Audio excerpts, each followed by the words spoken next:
r/ask Reddit. What popular saying is actually bullshit? Looks don't matter. They do. Not always. Not completely. But they very much do matter. Humans are kind of superficial in that regard.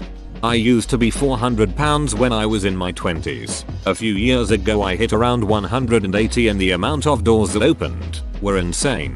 Everyone was suddenly nicer to me. I was able to find jobs with ease. Just everything was easier. Looks definitely matter. Congrats dude. That must have taken so much discipline and hard work. The customer is always right, because half of it's missing. The full truism is the customer is always right in matters of taste. Guy wants a pint of half Baileys, half orange juice, he's paying. Lady wants to wear a raw turkey as a hat, you do you love. What it doesn't mean is that Kyle and Karen get free rein to treat people like shit because they happen to be handing over money at some stage of the interaction. I always thought of it as a variation of sell to me in my language, and buy from me in yours. What it was supposed to mean is that it doesn't matter what you think is your best product, sell what the customers buy. A good example of this in action is a company like Chock-full-o Nuts. The guy started out selling roasted nuts. Due to an economic downturn, the nuts stopped selling as well. He started selling sandwiches made with the nuts instead, and coffee to draw people in to buy the sandwiches. The coffee sold much better than the sandwiches, and in time, became the only product as all the nut related stuff was dropped completely, remaining only in the name. If he had tried to stubbornly stick to what he had planned to sell, the business likely would have failed, but instead he adapted by selling what people were actually interested in buying and thrived. Bill Gates and Mark Zuckerberg are college dropouts dude, they went to Harvard, not community college. Or Einstein wasn't good in school, he was a very good student with good marks. The dude finished calculus in grade 4 and people keep bringing up his art subject failure in grade 1 and 2 like I feel bad for Albert. He tried his best. If you can't handle me at my worst you don't deserve me at my best. This is like toxic relationship starter pack stuff. Yep, hate this one. It's used to justify horrible behavior. No one is entitled to treat others like shit and be excused for it. I think the meaning behind that is if you can't support someone, like your partner, while they are struggling, you don't deserve to be with them while they succeed. It's saying don't be the kind of person who is there only while things are good, but as soon as someone needs you, you leave. If you tell me the truth you won't get into trouble.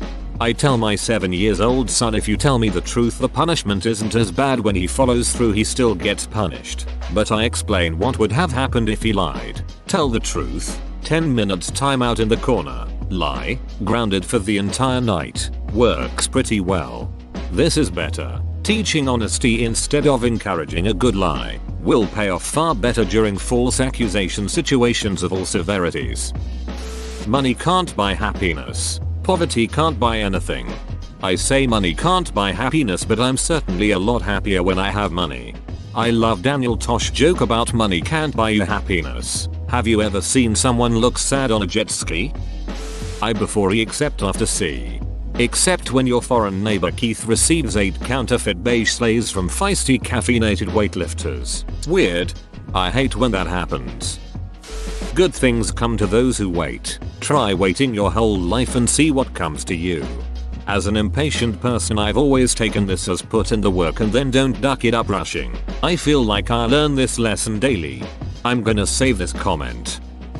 Sleep is for the weak or I'll sleep when I die. Well actually, not sleeping is making you weaker and decreasing your lifespan as you gloat about it right now. Sleep is essential people. Edit. Wow. I went to sleep and this got crazy. Thank you kind strangers for the awards. D. It bothers me so much when I say I'm tired and someone else starts bragging about how they only got 2 hours of sleep, so they are clearly more tired than I am because I got 6 hours. Sleepiness gatekeeping is the worst. You have a coworker who laughs every time I say I'm tired. Oh honey, wait till you have kids. Then you'll know what tired really means. First of all, rude. Second of all, Sharon, you don't need to attack me to feel better about your own choices that you clearly regret. Didn't mean to rant, but man, talk about toxic. It doesn't matter who started it. Of course it ducking does. Even legally the concept of who did what first is recognized as vital. I've always hated that phrase in school. What the hell did they expect the second to do? Get hit by the bully? Fun story. In high school I was bullied daily by the same girls. It went on for months. I did everything you're supposed to do. My principal's advice was to get an older student to walk around with me. They finally cornered me and beat me up. I was suspended because I was involved in a fight. They used the "doesn't matter who started it" line on me too. It was my fault because I just happened to get my ass kicked that day. There's plenty of fish in the sea. You know what else there's plenty of in the sea? Trash.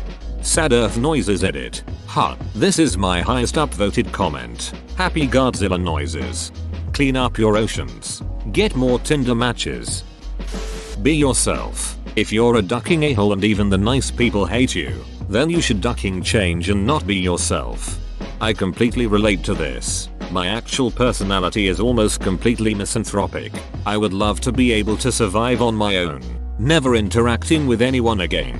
In reality, you can't go through life like that unless you want to live as a hermit in a cave somewhere, and I'm too lazy for that. I don't think personality is as set in stone as that. You're the sum of your experiences and your interpretations of those experiences. Often life throws us an experience that change everything about how we see the world, and sometimes, looking back on those experiences in a different light does exactly the same. What doesn't kill you just makes you stronger. Bull. 2x cancer survivor here. It sure didn't make me any stronger. Edit. Y'all. Thanks for all the good feels. Yows guys is awesome, man. The stuff that failed to kill me left me fragile and jumpy, with a few unhealthy coping mechanisms and a really dark sense of humor. Why do I feel so attacked?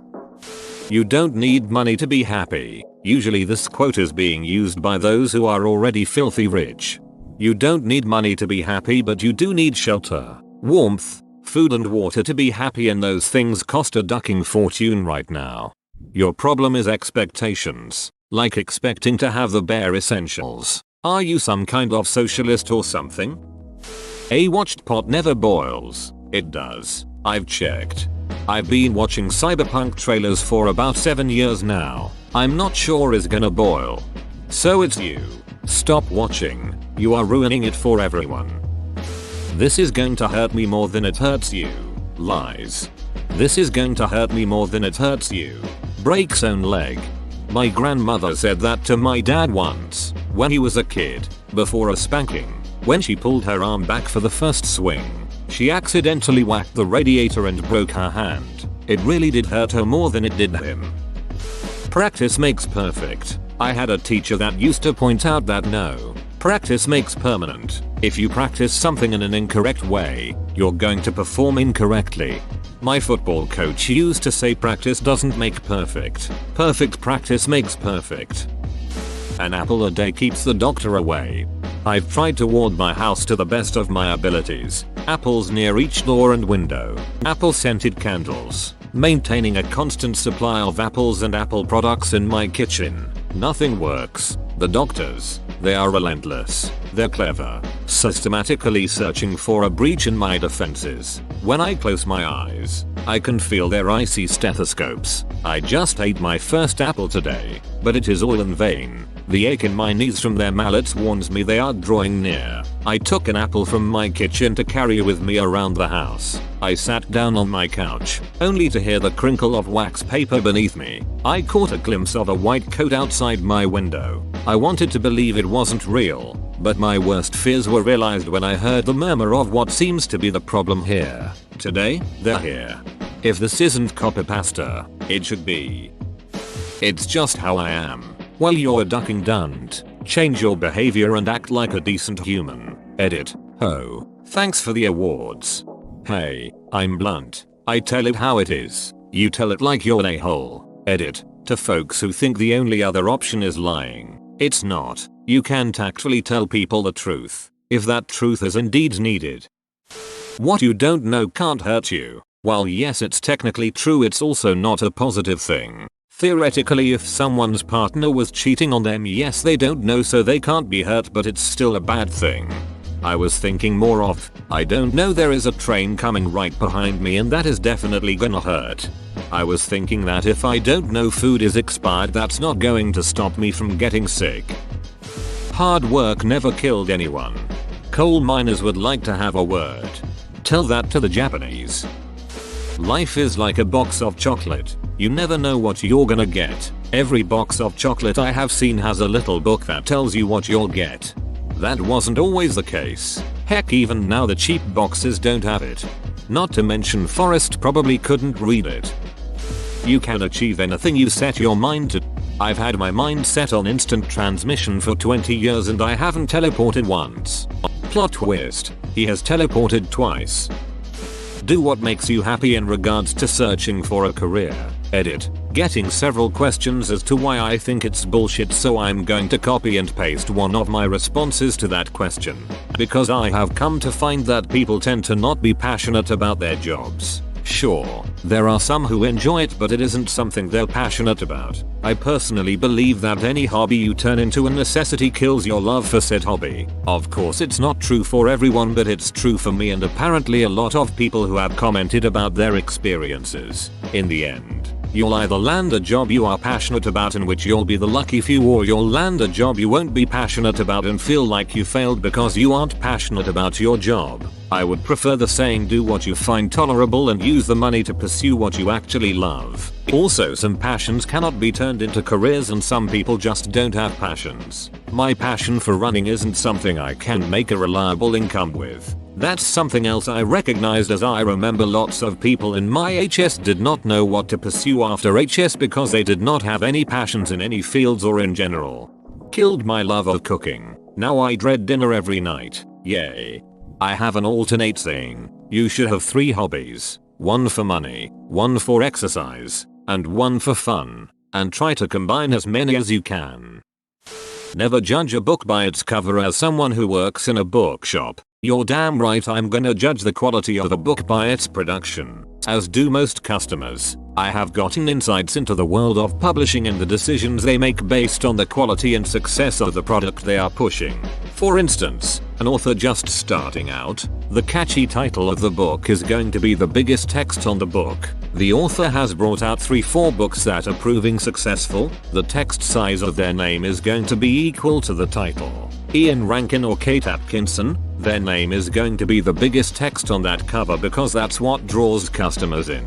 I remember chatting to James Oswald, who said, I knew I had made it when my name got bigger. A Scottish buyer is very good at sniffing out underdog books. Books that are incredibly well written, but haven't got the recognition they deserve. And she will discuss with the publisher about changing the cover of the book to reflect this. Suddenly huge boosts in sales when a customer is looking for an obscure title.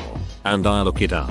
I can almost immediately tell if it's a low quality independent publication by the way the cover looks. Disclaimer, much like with the underdogs, there are always exceptions to rules. And it is definitely not always the case that a low quality looking book is necessarily a bad read. It's just often an indication of a first time or unpublished author who hasn't had a chance to hone their craft yet.